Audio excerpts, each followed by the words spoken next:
Hello everyone, and welcome once again to another episode of Weapons and Warfare. For Straight Arrow News, I'm your host, Ryan Robertson, and as you can see, we are in National Harbor, Maryland again, site of the Navy League's annual Sea Air Space Exposition, where our nation's maritime leaders gather to discuss the transformation of these sea services in preparation for a future conflict. Just ahead on this week's episode, we talk with Admiral James Kilby, the acting chief of naval operations, to get his thoughts on how the Navy is modernizing to meet the needs of our national defense. And he weighs in on the future of the Navy's 6th-gen fighter attack aircraft, the F/A-XX.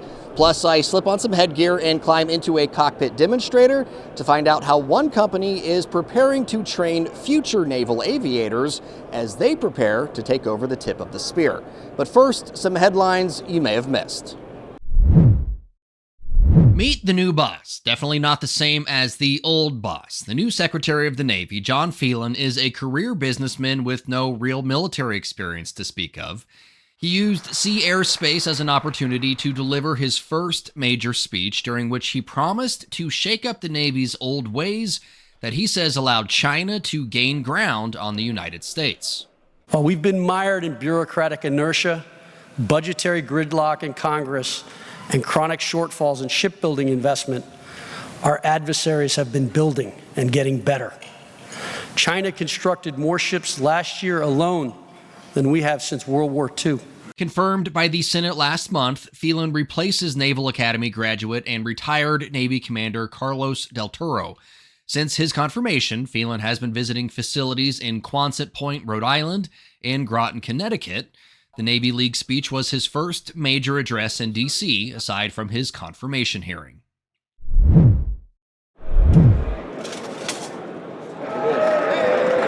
How about a little ceremony with your circumstance? On the final full day of this year's event, Congressman Joe Courtney of Connecticut christened the Blue Bottle Unmanned Surface Vessel, or USV, built by Australia's OSHIS technology and now equipped with a towed sensor array and related technology from Connecticut-based Thayer Mahan. The vehicle is the first of 6 to be delivered from OSHIS to Thayer Mahan, and it's now ready to fill a need for persistent surveillance in the open waters of the Pacific Ocean. This vessel that we took to host our sonar on is what we found as the best of class in a worldwide search, and so they bring a best-of-breed vessel, we bring a best-of-breed sonar. Together it's a tremendous package. The USV, now named the Thayer Mahan Outpost, is one of 6 planned for use. The second USV sold to Thayer Mahan is already in the United States, with the third on its way, while the last 3 are projected for delivery by the end of the fiscal year. The Navy is addressing the rising costs of countering Houthi drones by deploying 2 systems, Anduril's Roadrunner and Raytheon's Coyote, on destroyers this summer. Talking to reporters, Admiral Daryl Cottle, commander of United States Fleet Forces Command, recently told the group this deployment will enhance UAV targeting.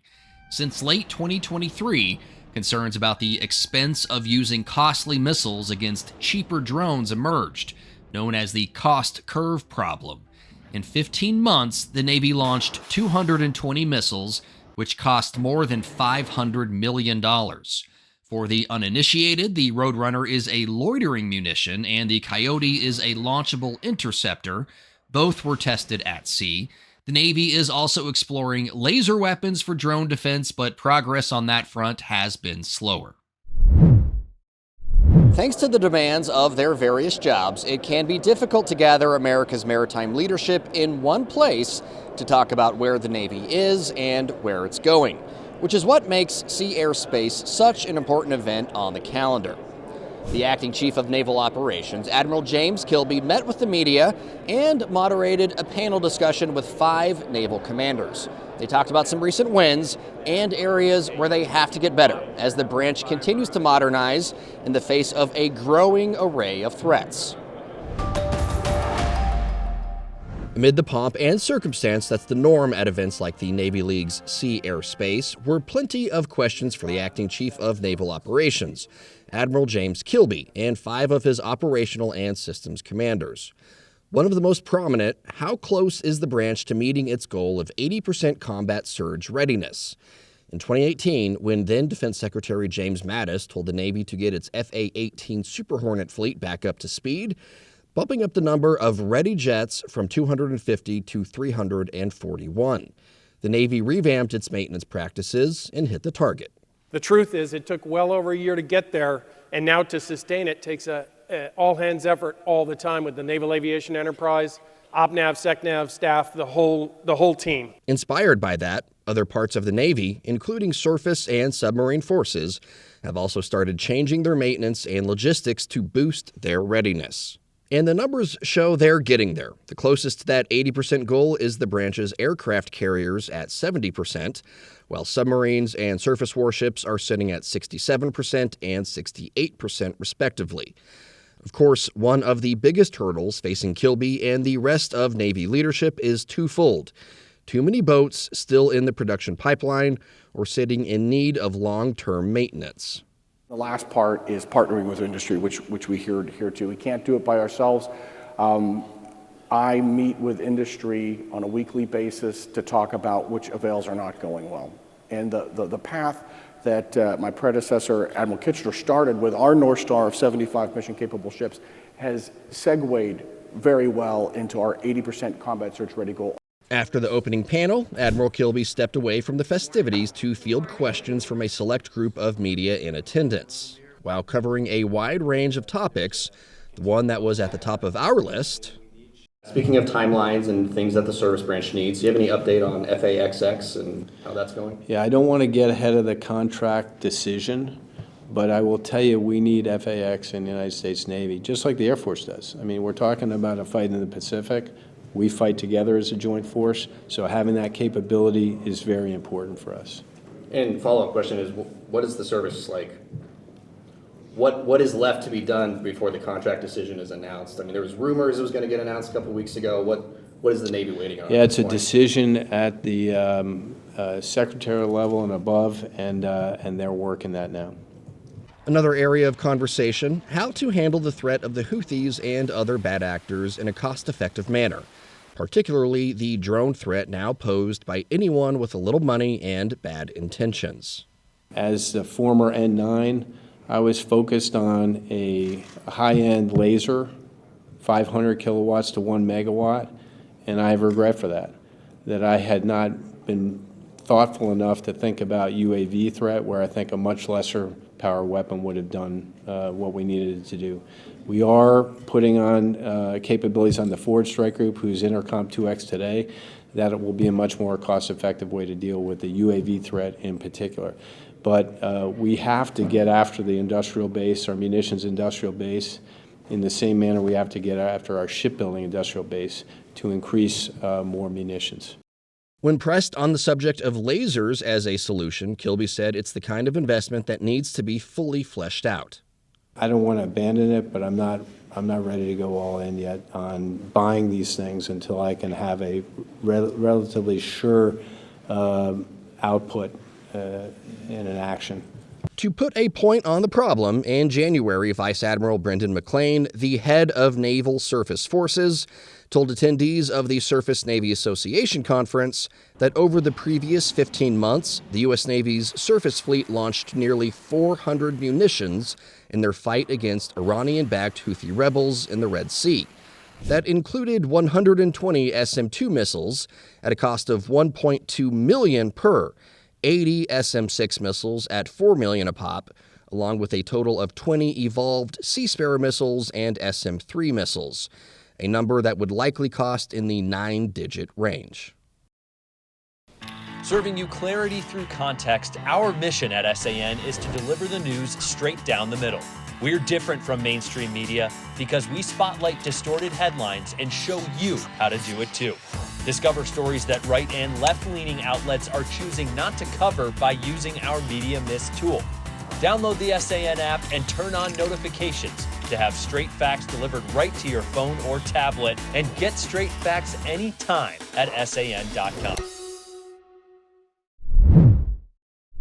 All right, folks, for our weapon of the week this week, we have something special for you. Joining me now to talk about it is Steve Helmer with Textron. Steve, thank you so much for joining us. Thanks for having me. So, call sign JoJo, that means you're a pilot, naval aviator. We're talking about a new potential naval trainer.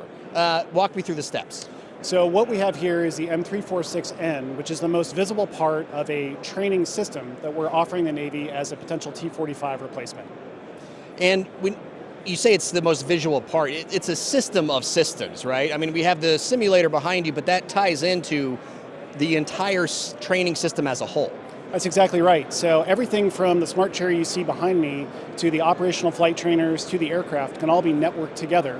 And then we can utilize live visual constructive environments to simulate air-to-air, air-to-ground, any training environment really, and work all the way from beginning stages of familiarization all the way up to large force exercise training. So how is that different than what happens today? Well, that allows us to bring a lot of advanced training concepts such as radar intercepts in the air-to-air environment and precision-guided munitions in the air-to-ground environment into the training command. So things that currently students aren't doing in the in the F-35 or the F-18, they're now going to be able to do in the training command. They're going to show up to their fleet jet with a lot more advanced knowledge. And what does that bring to the service when you're able to train the aviator with much more, exquisite systems, more complex systems earlier on in their career? When they're ready to go, what does that bring to the service as a whole? Quality of training. And what does that translate into? What that really translates into is more warfighter readiness at a lower cost. All right. So walk me through the paces on what behind you right here. It's the chair, it's a simulator. What all can a pilot who's using it, who's training to become a naval aviator, what can they do with this system? Well, what we can do here is we can simulate field landings, aircraft carrier landings, air-to-air and air-to-ground mission sets, and we can bring in virtual wingmen. When we're networked together, we can actually have the simulator and the aircraft networked such that I'm in the aircraft and you're in the simulator, and we can actually fly with each other or against each other. So there's a whole range of mission sets that we can simulate with this system. When you were coming up, you're a Top Gun grad, right? When you were coming up through the system, how much would it have helped you if you had a system like this? Well, I'm not a Top Gun grad. I'm actually a Navy Test Pilot School graduate. But this system would have helped tremendously, particularly in the environment of learning radar intercepts. A lot of those basics, just simply how to read a radar scope, where to put the bogey on your scope to get in a certain position relative to that bogey, is a skill that I had to learn in the Fleet Replacement Squadron, i.e. in the F-18. So I was doing that at that $20,000 to $30,000 per flight hour in that airplane, and needing to do a lot of study offline, and that took several months of my training. So if you can bring all that training into the training command, now a student shows up to that airplane at that $20,000 to $30,000 per flight hour with the basic skill sets already laid down. They're going to be able to pick up a lot more, a lot quicker, and be able to get out to the fleet as a higher quality aviator. All right, JoJo, thank you so much for joining us today. Anything else you'd like to add? No, thank you very much for your time. 12 months ago at this very event, we spoke with the CEO of Fairbanks Morse Defense about some of the issues the shipbuilding industry needs to navigate as it tries to meet the needs of the Navy, Marines, and Coast Guard. Fast forward 12 months, and FMD is back at Sea Airspace, this time with an announcement that should help calm some very choppy waters.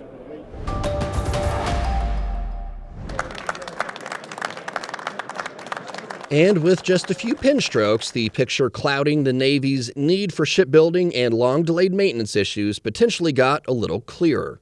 This is really exciting. Hyundai Heavy is the largest shipbuilder in the world. We are the largest supplier of equipment to the U.S. Navy. Most of our business, 90% of our business is in the U.S. Their business is obviously global. This is a chance for us to say, hey, how can we expand outside of the U.S. into Korea, the second largest shipbuilding country in the world? And then for them, they don't do a lot in the U.S., and then what are the opportunities that we can share with them for them to develop business in the U.S.? So this is a really big day for both of us. It was some of the biggest news coming out of this year's Sea Airspace Conference. Fairbanks Morse Defense and South Korean shipbuilding giant HD Hyundai Heavy Industries announcing a new partnership to explore potential collaboration on international Navy programs. FMD's CEO, George Whittier, says the Memorandum of Understanding reflects a growing trend of U.S. maritime companies teaming up with foreign shipbuilders, particularly from South Korea and Japan. We feel that we know everyone in the market. They clearly know everyone in the market on the Korean side, so valve companies, motor companies, things like that for us. For on this side, it's how do we introduce them to folks in the Navy, how do we introduce them to folks in the U.S. shipbuilding industry, so that we can kind of grow and collaborate and mutually go after opportunities in both countries. This marks Fairbanks Morse's first major international partnership since it became independent from Inpro Industries in 2020. The company has been focused on building essential components for naval ships and has made several acquisitions in recent years, but most of its work has been with U.S. clients. It's really interesting that it's coming together now. The first meeting we had with them was actually about 18 months ago, so these things always take a little bit of time to germinate, but if you don't have that first meeting, then you don't end up, kind of where you are today. But that first meeting, the introductions, I was in Korea, had a chance to sit down and talk to them, kind of frame something out. And then now we're taking a look where the U.S. Navy is. They just did some overhaul work on the Wally Sharar in Korea within the last month or two. There's clearly more of a emphasis on doing more international work from a U.S. Navy standpoint. So this is really really opportune for us to be talking about this at this point in time. For their part, HD Hyundai's leadership highlighted their long history of shipbuilding excellence and expressed confidence that their expertise could help the U.S. Navy, pointing to their active partnerships with U.S. defense firms HII and Anduril. All opinions expressed in this segment are solely the opinions of the contributors. All right, folks, that's all the time we have for you this week, but rest assured, we have more content coming to you in the weeks and months ahead from the Navy League's Sea Airspace 2025 Exposition. If you haven't already, please like and subscribe to all of our social media feeds. It'll help you stay on top of all the stories we're doing, and you can also check out some of our past reporting. Also, tell your friends about the show. We need your help growing it. For my wrap this week, I'm going to stay on the topic of preparation, specifically the need to prepare in national defense. At this year's Expo, just like in years past, there were representatives not just from the United States, but her allies around the world. South Korea, Japan, Australia, Israel, the United Kingdom, Finland, Norway, the list goes on. All of these countries coming together in preparation for conflicts they hope never happen. But hope isn't a strategy. And no matter how much America and her allies may want to avoid certain conflicts, like in the Indo-Pacific or the Northern Tier, our adversaries get a vote in the matter as well. I read your comments on our social media feeds, so I know this next little bit of information is not going to sit well with some of you. But it's the truth, and the truth needs to be told. Unless something drastic alters the course of current affairs, in the next 5 to 10 years, the United States military will be involved in a conflict with China in the Pacific or Russia in the Arctic, or both. I hope I'm wrong. I'm sure plenty of military leaders and analysts hope they're wrong too. But again, hope is not a strategy. So, America and our allies need companies like Anduril, Boeing, HII, and more making the weapons and vehicles that will win a war. We need companies like Fairbanks Morse, working with companies in allied nations, forging new paths. I'm not a warmonger, and I'm not on a defense contractor's payroll. But let's be honest, folks. If America finds itself in a war with China or Russia, we have to win. There is no other option. So we have to prepare, because as the old saying goes, if we fail to prepare, we're preparing to fail. For senior producer Brett Baker, video editor Brian Spencer, graphics artist Dakota Patillo, and our photographer extraordinaire for the week, Dickon Major, I'm Ryan Robertson with Straight Arrow News, signing off.